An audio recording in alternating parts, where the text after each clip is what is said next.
Hello everyone, welcome back to my channel. So today we're going to go over all 13 books that I read in August.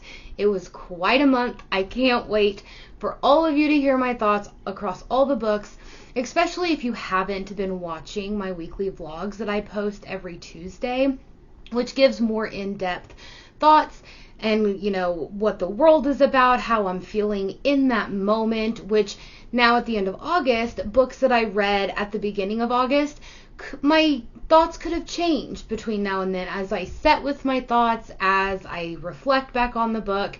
So we're just going to see how August wrapped up and if I still feel the same way as some of those books that I read earlier in the month.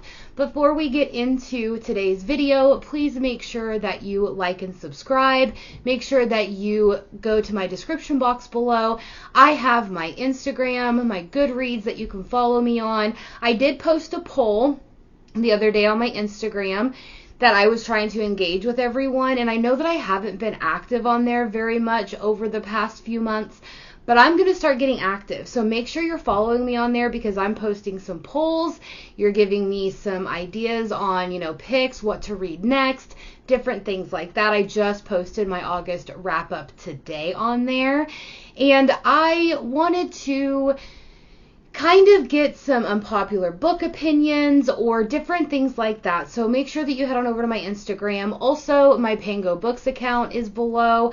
A lot of the books that you have seen me unhaul, I do have on there, along with other books that you haven't heard me talk about unhauling that I've just put up there as well. So if you do want to shop any of those, my Pango Books account is below. And lastly, my Patreon is on there. We do have the Patreon pick for September, which I did a number generator because we didn't have any people guessing or, putting on the post that I did where they gave ideas and stuff. So I did a random number generator, and you're just going to have to head on over to my Patreon to find out what the book club pick is for this month. But I wanted to kind of just, get everybody on there. Let's talk books. You're going to get content that you wouldn't get anywhere else.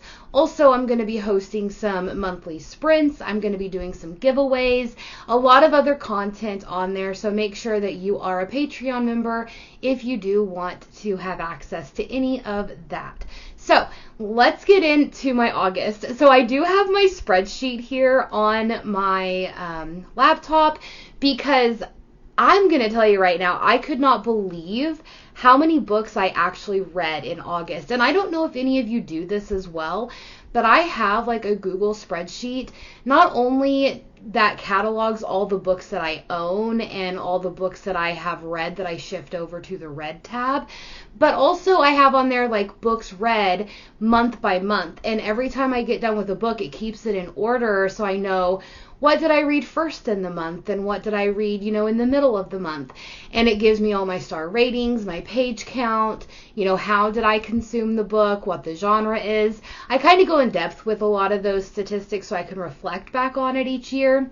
But I just wanted to see if any of you do that as well. So let me know in the comments below if you have anything set up like that. So I do have my coffee here. And you might see me randomly take a sip of this because this is going to be a wild ride. So let's get into all the books. So the first book that I read in August was Vamps, Fresh Blood by Nicole Arend. This book is like a paranormal / fantasy / horror in a way. How do I even describe this book? Because it was my first book. It was the book club pick for August. I gave this book a 1 star. So my thoughts on this was you are following the male main character. He is a Dompier, I think is how they pronounce it. And he goes to the elite school for Vamps. It's called Vamps. And everybody there learns basically how to be a vampire and how not to give into bloodlust and just a whole bunch of different classes. So he goes, and as he is going through all of these classes, you're going with him. So you're learning the world alongside him. However, This book did not make sense to me. I feel the way that the book was, conceptualized for the author, I feel like would have been a great book. I felt like there was so much more potential for this. However, this book, you just get thrown into it. You're learning the world as you go with him, which is fine. But at some point, we have to stop going to classes with him, and the plot needs to progress, because it was just a very stale book for the majority of it. You meet our male main character. You find out that he's a Dampier. He goes to Vamps. Okay, so that was a little exciting. I was intrigued. I was like, okay, let's dive into this world. And then from then on until like the very last, I think, 2 chapters, it's just going to class, talking to people. There's no plot progression. There is no angst. There's no, suspense. There's nothing going on. I mean, you're following him and he's talking to all of these other characters, and everyone is so one-dimensional. You literally feel nothing for these characters because you meet them and it just feels like a bland conversation. It feels like it wasn't very fleshed out or at least expanded upon.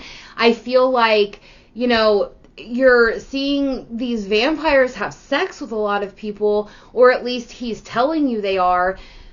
But it wasn't a sexy book. It wasn't romantic. A lot of people online were saying that if you like your vampires sexy, where they're just having sex with just anybody, sure, you'd like this book. I felt nothing for it, and that's fine. I know that not everybody is going to like the same books, and not everybody is going to want to consume the same content. But for me personally, it fell flat for me. I had no enjoyment in it. By the time we got to the end, whenever the big plot twist reveal was, revealed, it wasn't inspiring. It made me not want to continue. So if there is another book coming out or already out in this series, I guess, I'm not going to continue. But if you guys do like those type of books where you are going to school with them, you're learning the world alongside the character, you are just talking with a bunch of people, and there's really not a lot of depth. It's just a lot of just building and building and building with no, present at the end, if that makes sense. You would like this book. However, I think that you should find some non-spoilery reviews from a bunch of other people before you read this, because whenever I first started, I think this had like a high 3-star rating on Goodreads, and I think it's went down tremendously since then. I could be wrong. I haven't really checked since, I finished the book, but you may like it. I don't know. It just didn't set well with me. So I gave it a 1 star.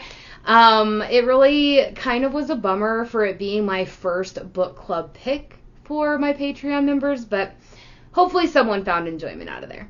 So the next book that I read was Angel Fall by Susan E. Now, if you didn't watch my vlog whenever I was reading this trilogy, okay, I'm just going to encompass all of them right here. We're just going to talk about all 3 of them. We're going to talk about Angel Fall, World After, and End of Days. Okay, so I gave Angel Fall 3 stars. I gave World After 2 stars, and then I gave End of Days 3 stars. Did I say End of Days twice? Angel Fall got 3, World After got 2, and then End of Days got 3. Hopefully I said that correct. So we are following Penryn, and Penryn is, what I found out later on, is about a 17-ish year old girl, or maybe 16 at the start of this. I'm not quite sure. She is living in this dystopian world. The apocalypse has started. Angels have came from heaven. They're warring with the humans, and people are dying everywhere, like just entire chaos and dystopian world-like. And Penryn is with her mother and her sister, which her sister I think is around 7 or 8 years old. She is, I think, paralyzed from the waist down because she's in a wheelchair. And so they are having to kind of survive. We're 6 weeks out after the end of the world started, whenever the angels came to Earth. So you're following Penryn and her mother and her sister as they're trying to find food. They're trying to scavenge for medicinal things and find a place to rest and such. And we stumble across these angels that are fighting, right? And one of the angels Penryn witnesses gets his wings ripped off or cut off of him and is basically left to die. And so she goes and she actually rescues his wings and rescues him, even though you're in her monologue where she's saying angels are evil, angels are bad, they want to kill us, all those things. So why did Penryn save that angel? That's a mystery. So as you're going along in this series, Penryn's sister gets kidnapped by the angels. So she is on a quest to find her sister. Her mother is, I guess, suffering from some mental disease, like maybe schizophrenia or something along those lines, because she hears voices and hears demons, and she kind of has a sadistic side to her. So whenever her mother leaves her on her own, she doesn't worry much about her mother, and she's a survivalist. So she's going along with this angel, and they are traveling through this world to get to this New Atlantis. Maybe that's not even, I'm not even going to try to say the name. But they're trying to get to the town where all the angels are and all the humans are and all this stuff. So she's trying to get her sister back. And as we're going along, you get some dialogue between her and Rafi, I think, who is Raphael. You don't even know who he is. You don't know why these angels were fighting with him, why he lost his wings or whatever. They finally make it to this town. Things happen. She is betrayed. Rafi is betrayed. Then you go into the next book where you end up finding a camp of people that are survivalists, that are, kind of like a militia that have banded together. So Penryn is trying to leave, and she can't leave because they won't let her, and they don't know Rafi is an angel. So we're going through that as well. She leaves and stuff like that. And then her sister has been mutated or whatever. So now we have Penryn, this angel, and her sister, who everybody is like, she was dead, she's not human, all of these things. I'm just going to say right now, if you did not watch my vlog whenever I read this trilogy in a week, I did not have a good time. The reason why some of them got 3 stars and the middle book got 2 is because the first and last book had a little bit of intrigue where I was kind of staying in the story a little bit more. Book 2, I was completely out of it. I was like, this is not setting with me. I'm not liking it. I don't want to do this. The world, I feel, was built up very well, and I also feel like the characters were very well fleshed out, and they had some depth to them, and you actually cared about them. What I had a hard time with is the way that the story was told. It was very, very young adult. I mean, even younger than I like to read. The way that Penryn tells things from her thoughts and all of these things is just very muddled and all over the place. It's hard to stay in the story because she's like, angels are evil, and then Rafi is like the only person that saves me. So it was hard for me. It was hard for me to really connect to the story itself. I feel like the world was great, and I feel like the characters, a lot of them were fleshed out. I really enjoyed a lot of the characters that did come along and interact with Penryn and, help her as well. This book was written for a much younger audience than me, so therefore I did not have as an enjoyable of a time as I would have if it was written for someone who was maybe in their 20s rather than in their early teens. So I didn't want to bash on this book because it's not poorly written and it's not a bad series. I'm just too old for it. And that's okay. I can admit that. That's why my ratings are so much lower than I think a lot of people. So I feel whenever this series came out back in the early 2010s, I believe, or maybe even in like 2009 possibly, I probably would have enjoyed this story a lot more than I do now because I would have been a lot younger. I could have related to Penryn a little bit more. The only thing that really gave me the ick in this whole series was Penryn in the last book describes herself as, I would have been a senior this year if I was still going to school. I would have been going to prom. So she's not even 18. And she wouldn't have been out of school yet, and yet Rafi is like kissing her. It was a little ick. I'm not gonna lie. A little ick. But if you can look past that and you like a book that is written for a much younger audience, definitely pick this book up. I'm pretty sure a lot of you who are watching this video have read the book, and please don't shred me because I read it for like too late in life and now I didn't find as much enjoyment in it, because I really do think that it was a great book. I had the Fairy Loot special editions and everything, and I ended up selling them because it was an okay time, but I will never revisit that world, and it's not a world that I am holding dear for any reason at all. So those are those 3 books that I read. Now, I did break up the week whenever I was reading that with another book that I was reading alongside it. And that book is Blood Sanctuary Part 2 by Vila Roth. Now, I gave this book 4 stars. But if you have followed any of my videos, that it comes as no surprise to you. Because I started reading Vila Roth and the Blood Gray series, which the first book was Blood Mercy, and I think I started reading it in May or June this year. The reason why I started reading it was because another booktuber, Becca, her channel is Becca and the Books, her, I guess, monthly book club was reading the Blood Gray series this year, so I was like, I'm gonna catch up, I'm gonna read these books and all this stuff. I have found that I am a huge political fantasy lover. I love every intricate detail, every intricate conversation, every thought that this character has ever had. I'm all in for that and eating it up. So I can't tell you much about what book 4 is about because it is going to give away so many things, and I don't want to take that enjoyment from someone else who may be watching this video and thinking maybe I should try the Blood Gray series. So just to kind of give you an overview, you're following Cassia, who is the bastard daughter of the king of Tenebra, and she is kind of hidden away. He doesn't, let her come out or anything, to interact with people.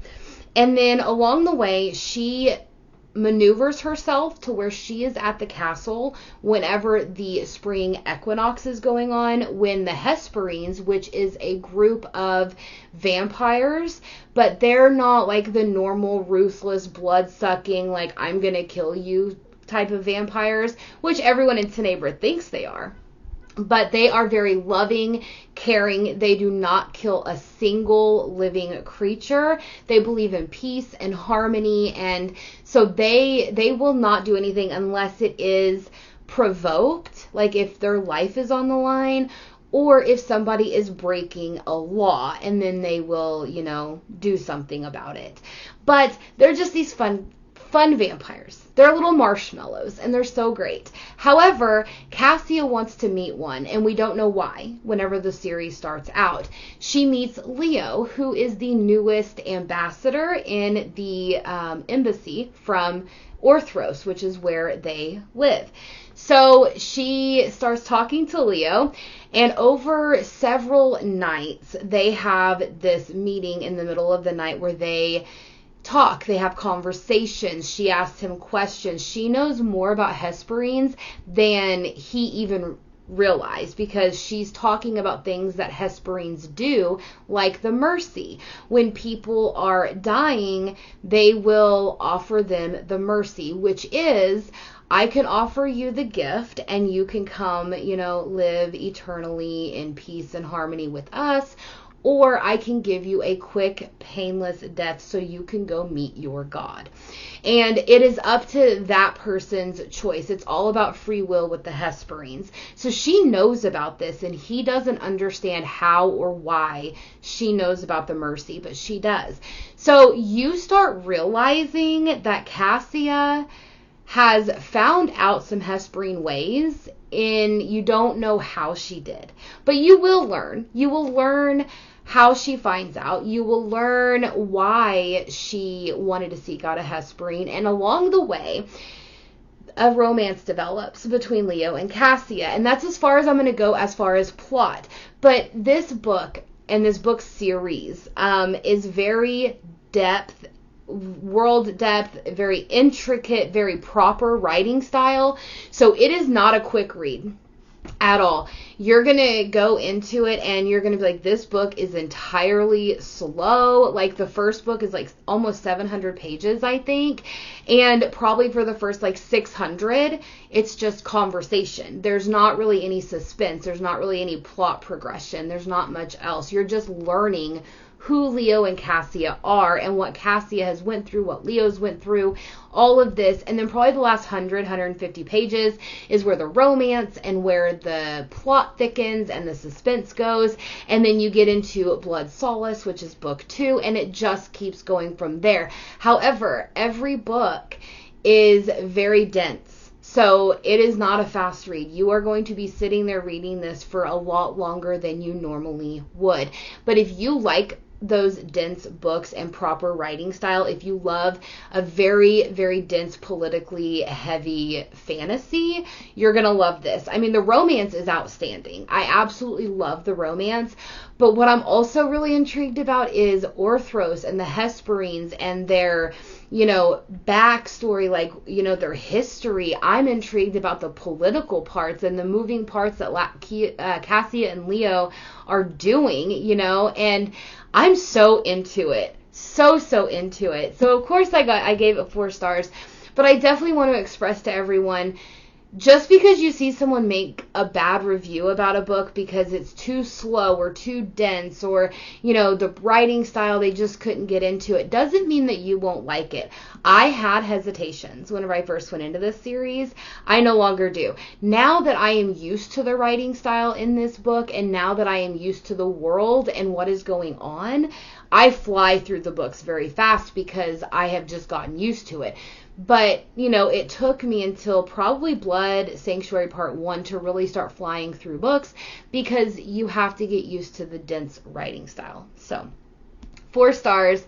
Absolutely loved it. There is a huge plot twist at the end of this one that I am desperate to get to book 5 on, but I wanted to read other books before I went on to book 5. But now that I'm caught up, I can't wait, and I'm hoping, I didn't put it on my September TBR, but I'm hoping I get to book 5 and book 6 and maybe even book 7 in September. I'm hoping. So there was that book. Then the next book that I had read was after I got done with the Angel Fall series, and I was like, I just need a good book, right? I just need a good book. I mean, I had Blood Sanctuary, but I wanted to get another book into another world. So my husband picked out Bonded by Thorns by Elizabeth Helen. Now, I did find out that this is, I think, a sister duo that writes this, which is interesting. I kind of like that. But you are following our female main character. I don't even try to tell you the names anymore, guys. You should be accustomed to I forget names, except Leo and Cassia, obviously.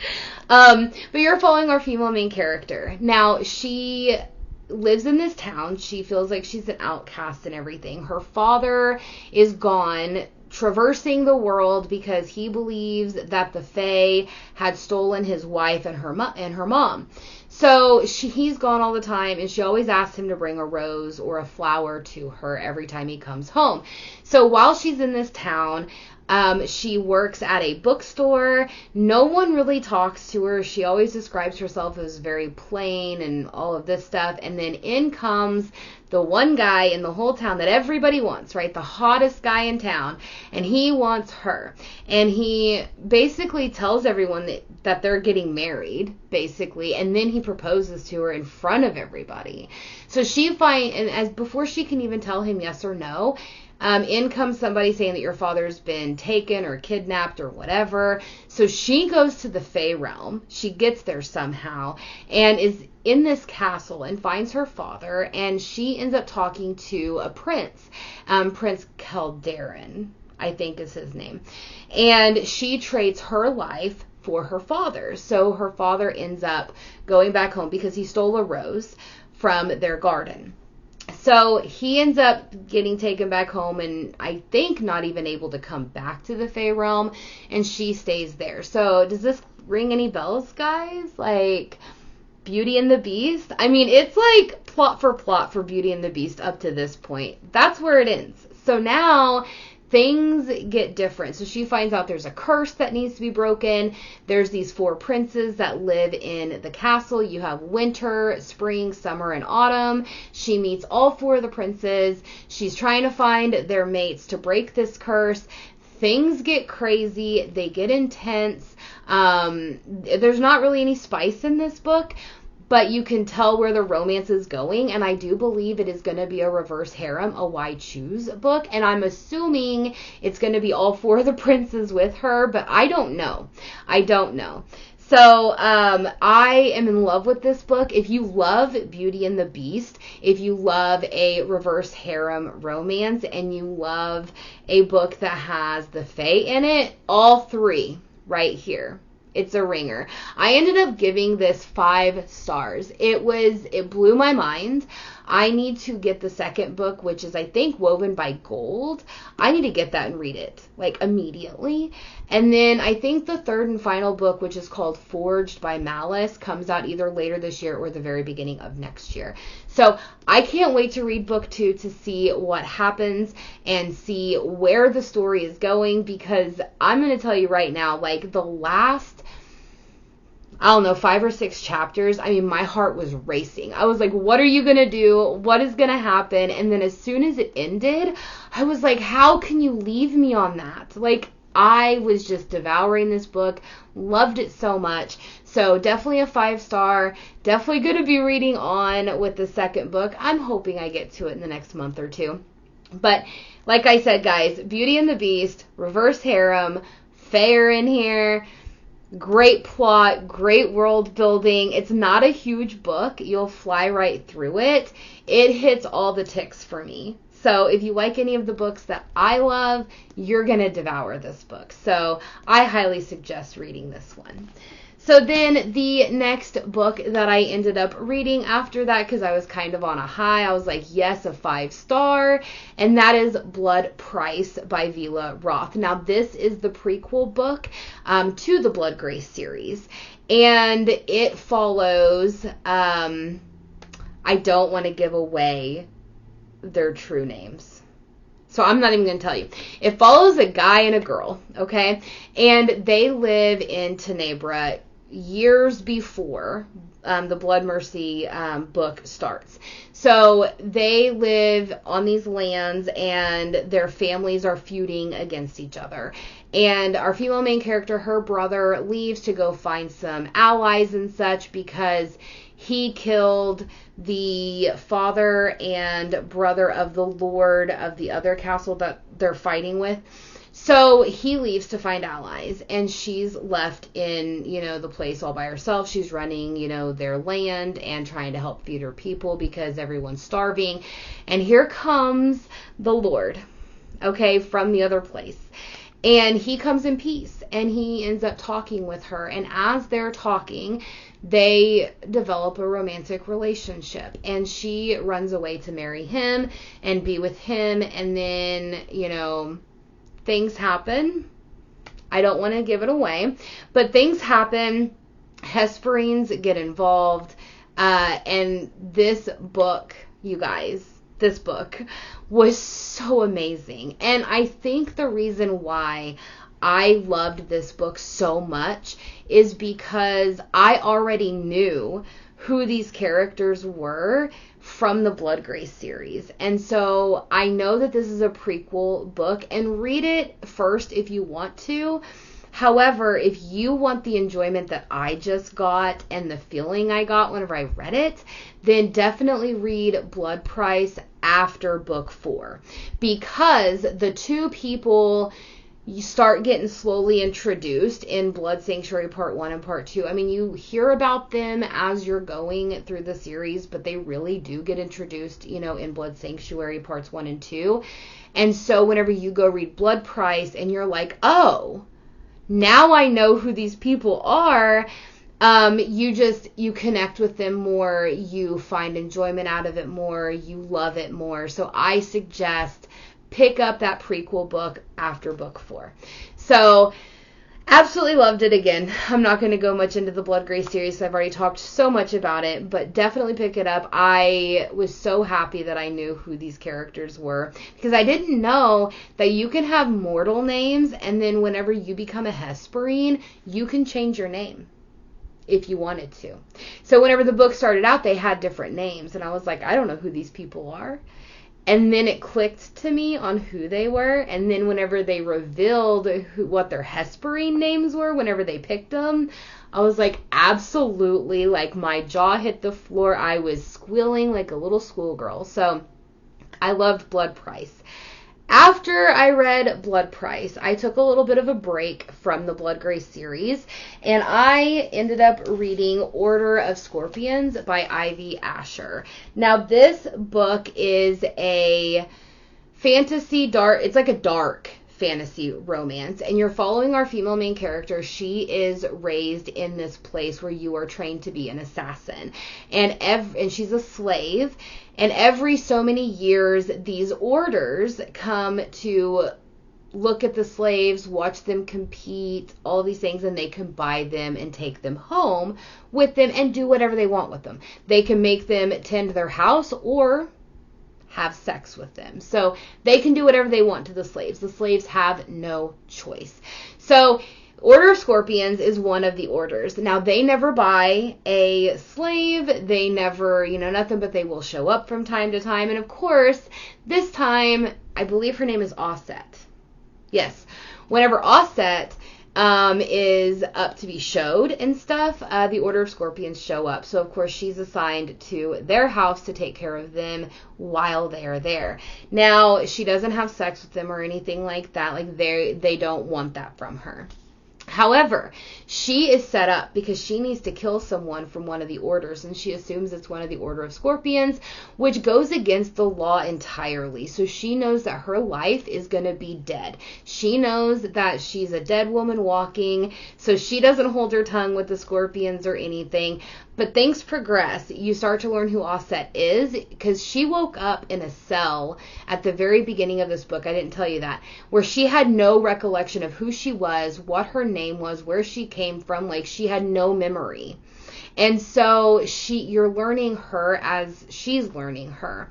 And the whole book was so good until the middle, whenever she's around the Scorpions more. And I just feel like all of that suspense and intensity and angst and everything that we had built up, it just fizzled. It fizzled out. And I don't know why. I don't know why the author chose to write the book the way she did, because it was very suspenseful and you're in the story and loving it, and then all of a sudden she does that to the plot, and then up until the very end, I mean, like, it didn't even get any better. By the time you get to the romance, which this is a reverse harem, by the time you get to the romance, you're not even in it. You're just like, wow, that was so long. Like, we waited too long that now I'm not even built up anymore, lady. And that's how I feel. So I know there's a lot of people that love this, but, it just fell flat for me. I was in love with it until about the 40 or 50% mark. And then from then on, I did not have a good time. I did not feel, I felt the romance, trust me. It was very angsty and you can feel it. But by the time you get to that part, it's not, you don't have the same reaction that you would. So I gave Order of Scorpions a 3-star because I did have a good time. But it fizzled out. I was very happy this was a standalone because I don't think I could continue on. But, it was okay. I'm happy I read it, but it wasn't one of my best books of the year. So, the next book that I ended up reading was The Foxglove King by Hannah Witton. So, this is where I started questioning my book choices. And I read this. You're following your female main character. She is a poison runner, which is basically a drug runner. And she gets caught, and she is tasked with spying on the prince. And so she ends up going with this guy named Gabe, and she's spying on the prince, and, to say if he's colluding with, like, a neighboring kingdom and such. And as you're going along, it's kind of like a mystery. And I think you're supposed to have a little bit of a suspense in there and a romance. Again, this all fell flat for me. The concept of the book really could have been a lot better than it was executed.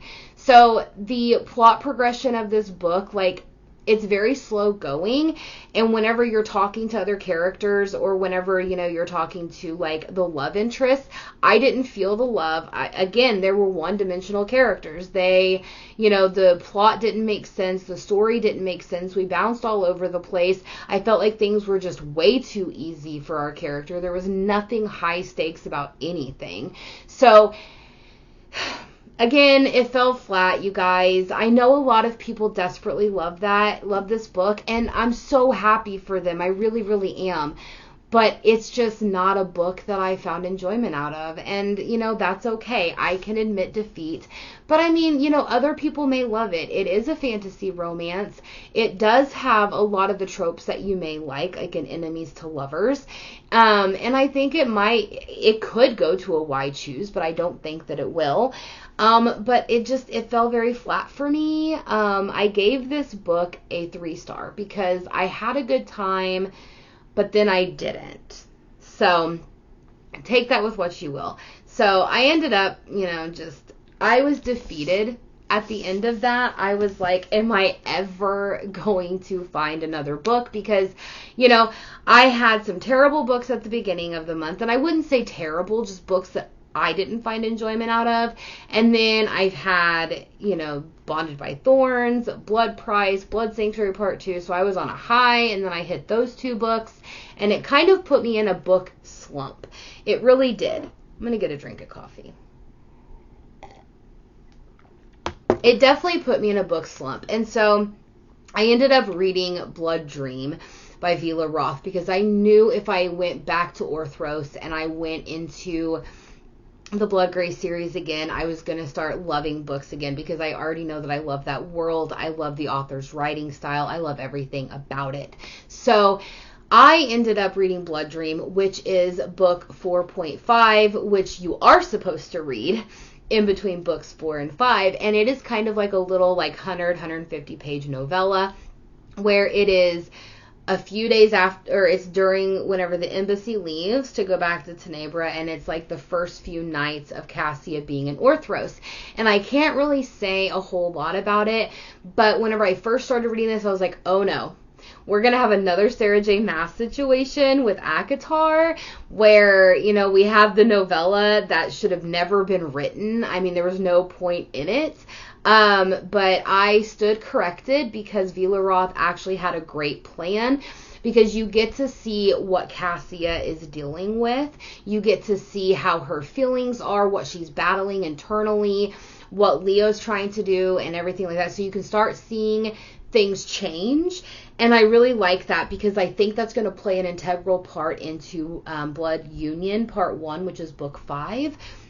So I'm really happy we had this because it's kind of like a little bit of a filler, but it fills in the gaps, I believe, because I haven't started book 5, but I'm just assuming from the way that the author has written these books and what the trends are, I feel like Cassia, what she's battling, is going to be a big play in the books going forward. And I feel like Leo feeling like he's helpless and he can't help Cassia, I think that's going to play a huge role as well. So I can't wait to see what the author's going to do with that going forward. But I'm very happy that I read this because you get a little bit more of Kia, Nadora, and Xandra, and you get a little bit more of Mac and Lyros, and you just get a whole bunch of the gang, and they, you know, I guess establish themselves in a coffee house. And I can't wait to see how that coffee house comes into play. And for the love of goodness, Vila Roth, please, can you tell me more about Rudhira? I want a novel or a novella about Rudhira. I want a novella on Nike. I want a novella on everybody, okay? But really Rudhira, because Rudhira is the First Blood Prince, and he is one of the characters that I am desperate to learn more about because he plays such an integral part of the story. And, you know, especially after book 4, Blood Sanctuary Part 2, what Rudhira goes through mentally, I just want to know more about it. I need to know more about it. And there was a book I saw on Goodreads, and it was called The Ruse, I think. And it was like a novel or something, or a novella about Rudhira, Nike, Apollon, I think, and Mithu. Like, I want to read that book. Like, I don't know how to get my hands on it. So I desperately need to figure out how I can read The Ruse, because I am desperate to learn about more of these characters. Like, that is how Vila Roth has me right now. She is holding me in a vice grip, is what she's doing. So the next book that I read after that, so I was in a really good mood after reading Blood Dream, and I was like, okay, we're back on it, right? So I ended up picking up Long Live the Elf Queen, which is book 2 in the Bow Before the Elf Queen series. Now, I wish that I never would have read that book because I loved Bow Before the Elf Queen. I think I read that back in June, I think. And I had a good time. I think I rated it a strong 4-star possibly. And I enjoyed it. I loved Leala. I loved, you know, the characters. I loved the side characters. I loved the world and where things were going. And then I picked this book up and I was like, what am I reading? What am I reading? Because on there, it's like a shift, like a dramatic shift. And it's like the characters don't even act the same. They don't even have the same, like, thoughts anymore. Like, Leala is not as caring as she used to be. She's very selfish. Like, I did not like this book. I did not like the plot and the story and the pacing and the characters. Like, it just was terrible. I gave it a 2-star only because I liked Bow Before the Elf Queen a little bit more than I liked this one. So I didn't want to give it a 1-star per se. But if you are unfamiliar of what Bow Before the Elf Queen is about, you are following Leala, who at her birth was mated to the prince of the kingdom, and her mother did not want that for her, so she runs away with her, gives her to a servant to raise as her own because her mother knows she's going to die. So the servant takes her far away from the kingdom to this mortal town, but she raises her, tells her who she is, tells her everything, doesn't hide a single thing about who Leala is to her. So whenever the king comes to collect her, Leala is fighting for her life. She is taken back to the kingdom, or on her way to the kingdom. You find out more about the mating bond that was put on her because they're trying to sever it. You meet a whole cast of characters along the way, and it was so good. So good. It's a fantasy romance, and it was really amazing. I absolutely adored this book. And then you get into Long Live the Elf Queen, and it's like everything shifted. Everyone doesn't act the same. So I was like, I don't even know what I'm reading. I read it and I did finish it, and I was like, I'm not continuing with this series. 2 stars. So then I was just like, am I ever going to find another book that I love besides the Blood Grace series? Like, come on. So I had a third and final little novella that I needed to read before I wanted to read book 5 in the Blood Grace series, so I ended up reading Blood Legacy. Now, this book was much shorter than the other 2 previous books. This book had to have been like maybe 50 or 60 pages. It couldn't have been very long. And it's one of those that you got for free from Vila Roth's website whenever you sign up for her newsletter. So I read Legacy in probably an hour and 15 minutes. It was very quick. 2 characters I've never heard of. They have not been introduced, at least to where I'm at in the series of the Blood Grace series. So I don't know who they are, but you get to meet them. It was very quick. There was kind of like a miscommunication trope, different things like that. So I absolutely adored it. I can't tell you, of course, anything about it because that gives away everything, especially with it being such a short book. But I absolutely adored it, just like I have every other Blood Grace series book, and I gave that one 4 stars.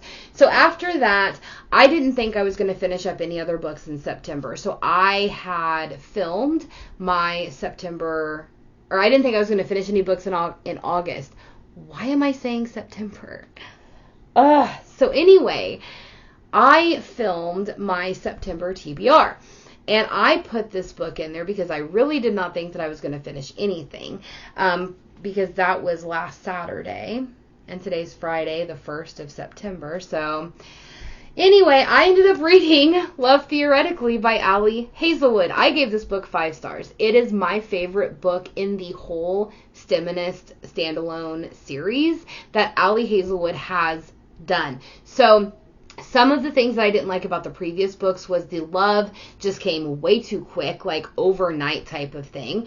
There was just some things in the other books I didn't like, but I still had a great time. I think I rated Love Hypothesis 3 stars, Love on the Brain 4 stars. This got 5 stars, and here's why.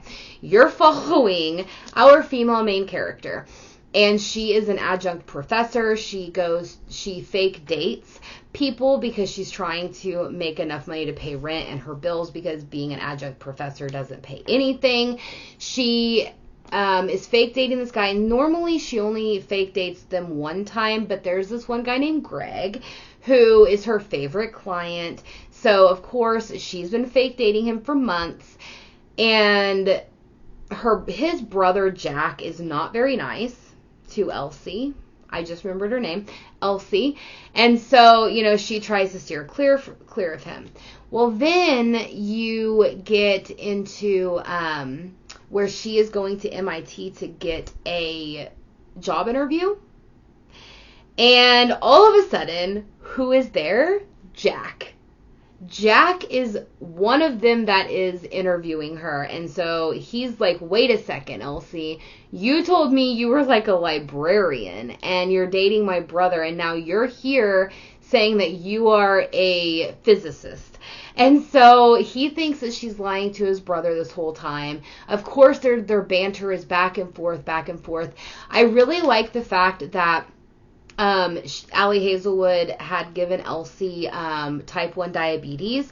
So you hear about her struggle throughout the whole book, about how healthcare plays a big part in type 1 diabetes, how she doesn't have healthcare, so she's not able to afford a new, I think, pump on her, I believe, and all the insulin she needs, so she has to be very careful.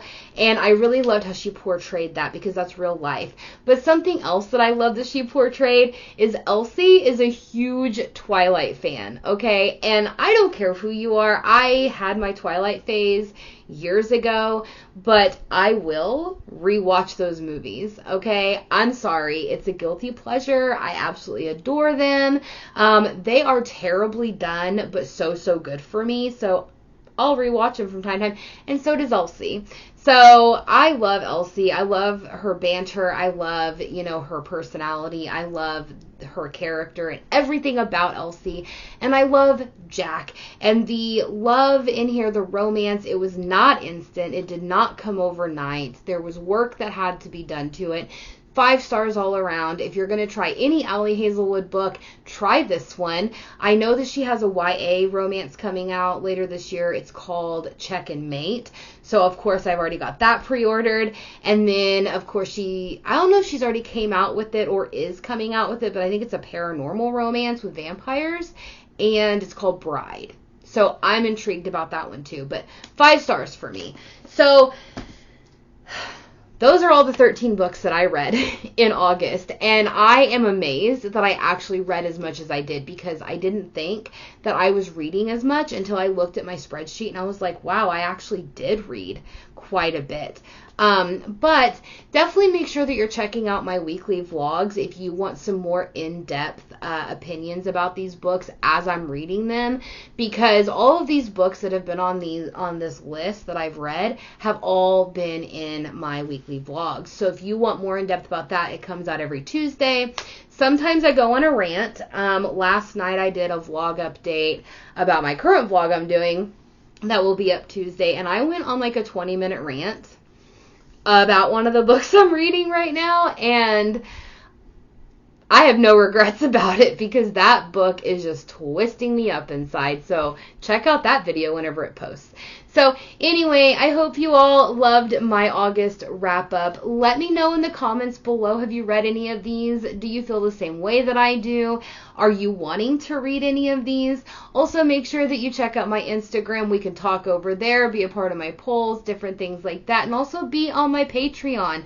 You can be on the book club picks. You can tell me which book you want me to read, a whole slew of things. So just make sure that you check out both of those and support me that way. Or if you want to buy any of my books, which I know Foxglove King is on my Pango books. So if you want to head on over there and you want the Fairy Loot edition of the Foxglove King that is signed and everything, it is over on my Pango Books account, which is in my description box below, along with many, many other books. So until I see you guys next time, I hope you have a great Labor Day weekend, and I hope you've enjoyed this video. I'm sorry it's so long, but I had so many thoughts on the books that I read this month. But I will see you guys next time. Bye!